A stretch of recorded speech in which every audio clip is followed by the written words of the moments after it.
नमस्कार मेरे अलीगढ़ स्टडी परिवार के सदस्यों। मैं आपका दोस्त विवेक लेकर आ गया हूँ आपके लिए एक और पर्यावरण की क्विज। दोस्तों, सी टेट, यूपी टेट और सुपर टेट के लिए ये बहुत ही महत्वपूर्ण क्विज है। एक प्रजाति के हमेशा के लिए विलुप्त होने की प्रक्रिया में पहला चरण कौन सा है? ऑप्शन है आपके लिए पारिस्थितिकीय विलोपन, सामूहिक विलोपन, स्थानीय विलोपन या जैविक विलोपन। इसका सही जवाब है ऑप्शन डी, जैविक विलोपन होता है एक प्रजाति के हमेशा विलुप्त होने की पहली प्रक्रिया। अगला है एनसीईआरटी की ईवीएस पाठ्य पुस्तक के एक अध्याय में बहेदा का प्रिज्म और नौसेना में डॉक्टर के रूप में उसके अनुभव का वर्णन है। इसे शामिल करने के क्या कारण हैं? पहला है उनका अनुभव लैंगिक रूढ़ियों को चुनौती देता है, ये बिल्कुल सही कारण है। दूसरा कारण है उसको कहानी यानी उनकी कहानी सशस्त्र बलों में एक चिकित्सा अधिकारी के जीवन की एक झलक देती है, ये भी कारण बिल्कुल सही है। तीसरा कारण है यह समझना कि प्रिज्म 7 रंगों को दर्शाता है, ये बिल्कुल कथन गलत है, ये कारण सही नहीं है। चौथा है उनके सामने आने वाली कठिनाइयों और उनसे निपटने के तरीकों को समझाना, ये भी बिल्कुल सही कारण है। यानी इसका सही जवाब होगा ऑप्शन दूसरा, बी डी ए सही है। अगला है निम्नलिखित में से कौन सा कथन वैश्विक स्तर पर जल के बारे में सत्य है? पहला है प्रति व्यक्ति उपलब्ध जल पर्याप्त नहीं है। दूसरा है हम पानी का पुनः प्रयोग नहीं कर सकते। तीसरा है पानी प्रचुर मात्रा में मौजूद है किंतु फिर भी इसकी कमी है। चौथा है विश्व में जल की कल मात्रा लगातार कम होती जा रही है। इसका सही जवाब है ऑप्शन तीसरा, पानी प्रचुर मात्रा में मौजूद है किंतु फिर भी इसकी कमी है। ये वैश्विक स्तर पर जल के बारे में सत्य कथन है। अगला है दोस्तों, हम अपनी क्विजों में केवल वही प्रश्नों को शामिल करते हैं जो एग्जामों में लगातार कई कई वर्षों तक पूछे जाते रहे हैं। अगर आपको यकीन नहीं है तो हमारी पुरानी सी टेट की वीडियो उठाकर देख लेना और 2024 में सी टेट का जो पेपर हुआ है उससे मिलान कर लेना। हमारी क्विज से सीधे सीधे क्वेश्चन फंसे हैं। निम्नलिखित में से कौन सी रणनीति भोजन थीम को पढ़ाते समय पूछताछ को बढ़ावा देती है? पहला है छात्रों के उनके परिवार के सदस्यों की खाने की पसंद का पता लगाने के लिए कहना। दूसरा है भारत के विभिन्न क्षेत्रों में उपयोग किए जाने वाले विभिन्न परीक्षित खाद्य पदार्थों के चित्र दिखाना। तीसरा है छात्रों के विभिन्न खाद्य पदार्थों के चित्र एकत्रित करने के लिए कहना या सैंडविच, शिकंजी वगैरह को बिना आज के पकाने का प्रदर्शन करना। इसका सही जवाब है ऑप्शन पहला, छात्रों से उनके परिवार के सदस्यों की खाने की पसंद का पता लगाने के लिए कहना, ये सबसे अच्छी रणनीति है। अगला है निम्नलिखित में से कौन सा ईंधन न्यूनतम पर्यावरणीय प्रदूषण उत्पन्न करता है, यानी सबसे कम? ऑप्शन हैं डीजल, कोयला, हाइड्रोजन, केरोसिन। केरोसिन का मतलब होता है मिट्टी का तेल। इसका सही जवाब है ऑप्शन सी, हाइड्रोजन सबसे कम प्रदूषण उत्पन्न करता है। अगला है कथन ए है बोरा असम में उपयोग की जाने वाले एक धान का सामान्य प्रकार है। दूसरा कथन है धान की खेती चिकनी मिट्टी में अच्छी होती है एवं इस फसल को प्रचुर मात्रा में पानी चाहिए। ये दोनों ही कथन सही हैं। इसका सही जवाब होगा ऑप्शन तीसरा, ए और बी दोनों सही हैं। अगला है निम्नलिखित में से कौन सा पारिस्थितिकी का अजैविक घटक है?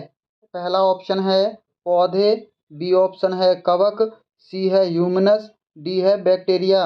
इसका सही जवाब है ऑप्शन सी, ह्यूमनस। ह्यूमनस एक अजैविक घटक है क्योंकि इसमें जान नहीं होती है। अगला है अल बिरूनी के बारे में निम्नलिखित कथनों में से कौन सा एक कथन सही नहीं है, यानी गलत कथन बताना है। पहला है उसने भारत के उस समय के तालाबों के बारे में कुछ भी नहीं लिखा है, ये कथन बिल्कुल सही है। दूसरा है उसने अपने लेखों में भारत में तालाब बनाने की तकनीक की प्रशंसा की है, ये कथन गलत होगा। जब उसने तालाबों के बारे में कुछ लिखा ही नहीं तो प्रशंसा कैसे कर सकता है। और भी देख लेते हैं। अल बिरूनी जहाँ से आए थे उसे आजकल उज़्बेकिस्तान कहते हैं, ये भी कथन सही है। और चौथा है 1000 से भी ज़्यादा साल पहले वह भारत आए थे, ये भी कथन सही है। यानी इसका सही जवाब होगा ऑप्शन दूसरा। दूसरा कथन गलत है। अगला है, मानव जब यूवी किरणों से अत्यधिक प्रभावित हो जाते हैं तब क्या हो सकता है। पहला है प्रतिरक्षा तंत्र की क्षति, ये बिल्कुल हो सकती है। दूसरा है फेफड़ों की क्षति, ये नहीं हो सकता। तीसरा है त्वचा का कैंसर, ये भी सही है। चौथा है अमाशय के अल्सर, ये गलत है। यानी यूवी किरणों से प्रतिरक्षा तंत्र की क्षति होती है और त्वचा का कैंसर। इसका सही जवाब है ऑप्शन तीसरा। पहला और तीसरा सही है, दूसरा और चौथा गलत हैं। अगला है, जौहर से संबंधित निम्नलिखित में से कौन सा एक कथन सही है। सही उत्तर चुनें। पहला है यह आसपास के कुओं में जमीन का पानी इकट्ठा करता है। दूसरा है यह नदियों से पानी इकट्ठा करता है। तीसरा है यह समुदाय आधारित वर्षा जल संचयन प्रणाली है। चौथा है यह पानी से अशुद्धियों को फिल्टर करता है। इसका सही जवाब है ऑप्शन तीसरा, यह समुदाय आधारित वर्षा जल संचयन प्रणाली से संबंधित है जौहर। अगला है, फ्लोराइड प्रदूषण मुख्य रूप से प्रभावित करता है। ऑप्शन हैं दांत को, हृदय को, किडनी को या मस्तिष्क को। इसका सही जवाब है ऑप्शन ए, दांत को प्रभावित करता है फ्लोराइड। अगला है, उस वस्तु का द्रव्यमान ज्ञात करिए जिसका घनत्व 12 ग्राम मिलीलीटर तथा आयतन 3 मिलीलीटर है। दोस्तों, इस तरह के प्रश्न में आपको कुछ नहीं करना है, सिर्फ इन जो संख्या दे रखी हैं उन दोनों का गुणा करना है और जो गुणा करके आंसर आए वही सही उत्तर होता है। इसका सही जवाब है ऑप्शन ए, 12×36 यानी 36 ग्राम। अगला है, आगरा में ताजमहल को अधिकतम प्रभावित करने वाले प्रदूषक का प्रकार है। ऑप्शन हैं वायु प्रदूषण, जल प्रदूषण, मृदा प्रदूषण, शोर प्रदूषण। इसका सही जवाब है ऑप्शन ए, वायु प्रदूषण। ताजमहल को प्रभावित कर रहा है सबसे ज़्यादा वायु प्रदूषण। अगला है, कभी कथन पहला है हम अधिक ऊंचाई की तुलना में समुद्र तल पर आसानी से खाना पका सकते हैं। दूसरा इसका कारण है अधिक ऊंचाई पर पानी का क्वथनांक बढ़ जाता है। पहला कथन सही है, इसका कारण गलत है। क्वथनांक बढ़ता नहीं बल्कि घट जाता है। यानी इसका सही जवाब होगा ऑप्शन पहला, ए सत्य है लेकिन आर असत्य है। अगला है, भोजन खाने के पश्चात प्लास्टिक की जिन प्लेटों को फेंक दिया जाता है उन्हें दोबारा से उपयोग नहीं करना चाहिए क्योंकि पहला है ये हल्के पदार्थ की बनी होती हैं। दूसरा है ये आविसी पदार्थ की बनी होती हैं। तीसरा है ये जैव निम्नीकरणीय पदार्थों से बनी होती हैं। चौथा है ये गैर जैव निम्नीकरणीय पदार्थों से बनी होती हैं। चौथा है ये गैर जैव निम्नीकरणीय पदार्थों से बनी होती हैं। इसका सही जवाब है ऑप्शन डी, ये गैर जैव निम्नीकरणीय पदार्थों से बनी होती हैं। इसके कारण इनका उपयोग दोबारा नहीं करना चाहिए। अगला है, पक्षियों का अध्ययन करने वाले ने यह प्रक्षेपण किया कि पक्षियों की एक विशेष प्रजाति में नर पक्षी अपने अपने घोंसले बनाते हैं। मादा पक्षी उन सभी घोंसलों को देखती हैं। इनमें से उसे जो सबसे अच्छा लगता है उसमें ही वह अंडे देने का निश्चय करती हैं। इस पक्षी का नाम बताइए। पहला है कलचिड़ी, शकरखोरा, दर्जन चिड़िया या बीवर पक्षी। इसका सही जवाब है ऑप्शन चौथा, बीवर पक्षी। दोस्तों, इस प्रश्न को याद रखने का हम एक आसान तरीका बताते हैं।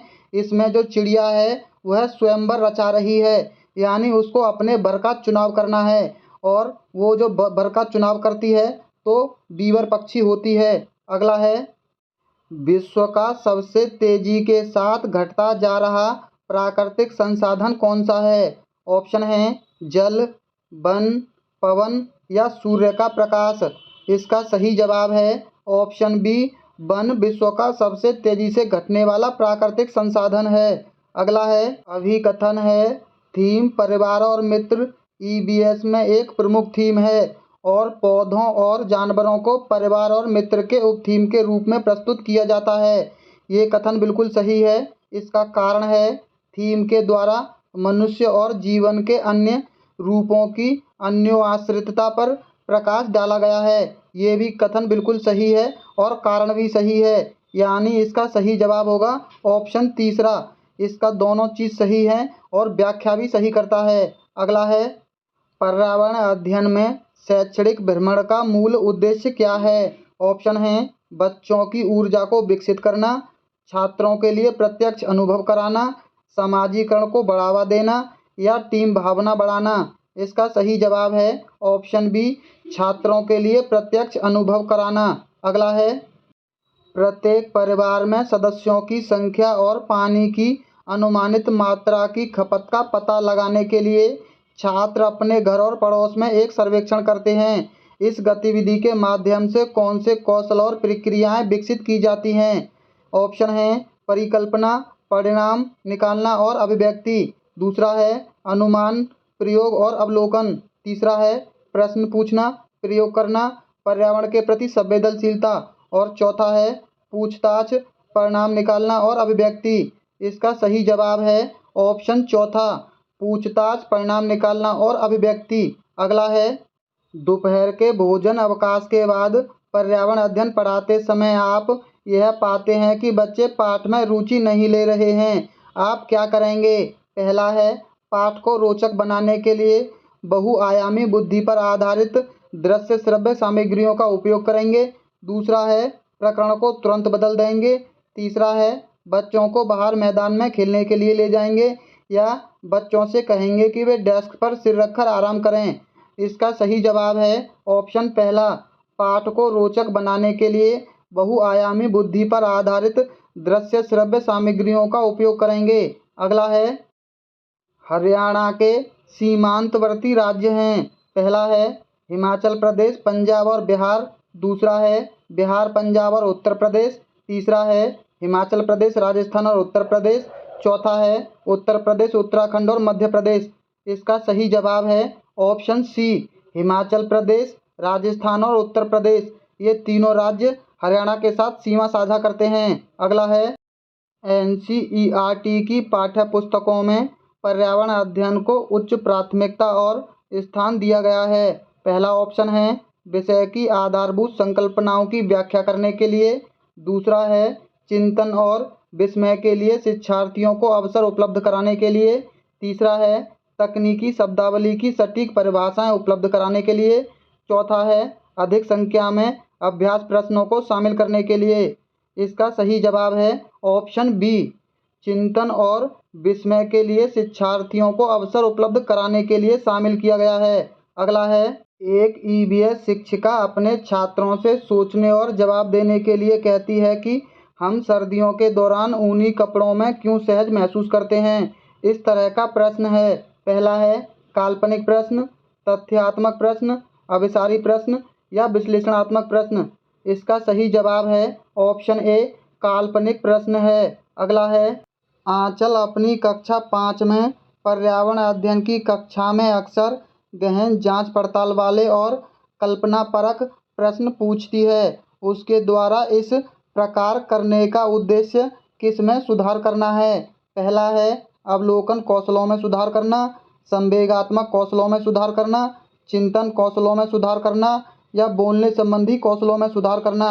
इसका सही जवाब है ऑप्शन सी, चिंतन कौशलों में सुधार करना, क्योंकि बच्चे कल्पना करेंगे तो सोचेंगे, यानी चिंतन करेंगे। अगला है, कथन ए है लगभग 4700 वर्ष पूर्व सिंधु तथा इसकी सहायक नदियों के किनारे कुछ आरंभिक नगर फले फूले। पहला कथन सही है। दूसरा है गंगा तथा इसकी सहायक नदियों के किनारे नगरों का विकास लगभग 1500 वर्ष पूर्व हुआ। ये भी कथन सही है, यानी इसका सही जवाब होगा ऑप्शन तीसरा। ए और बी दोनों सही हैं। अगला है, दोस्तों अब तक आपने देखा कि हमने बिल्कुल भी फालतू की बातों में आपका समय बर्बाद नहीं किया। तो अब क्या हमारी वीडियो को लाइक नहीं करोगे? चलिए सबसे पहले हमारी वीडियो को लाइक कीजिए और जो लोग हमारे चैनल पर पहली बार आए हैं चैनल को सब्सक्राइब जरूर कर लें, क्योंकि हम ऐसे ही बिना टाइम वेस्ट की प्रैक्टिस करवाते हैं।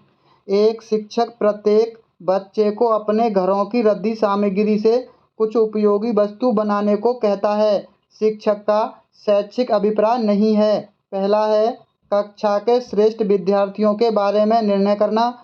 दूसरा है बच्चों में सृजनशीलता का विकास करना। तीसरा है बच्चों को पुनः चक्रण, पुनः प्रयोग और रूपांतरण को समझने देना। चौथा है कूड़े से बने श्रेष्ठ वस्तुओं की प्रदर्शनी आयोजित करना। इसका सही जवाब है ऑप्शन ए, कक्षा के श्रेष्ठ विद्यार्थी के बारे में निर्णय करना। यह उसका शैक्षणिक अभिप्राय नहीं होगा। दोस्तों, जो लोग हमारे चैनल को सब्सक्राइब करना चाहते हैं वो सबसे पहले चैनल को सब्सक्राइब कर ही जाना। तो चलिए मिलते हैं बहुत जल्द अगली क्विज में।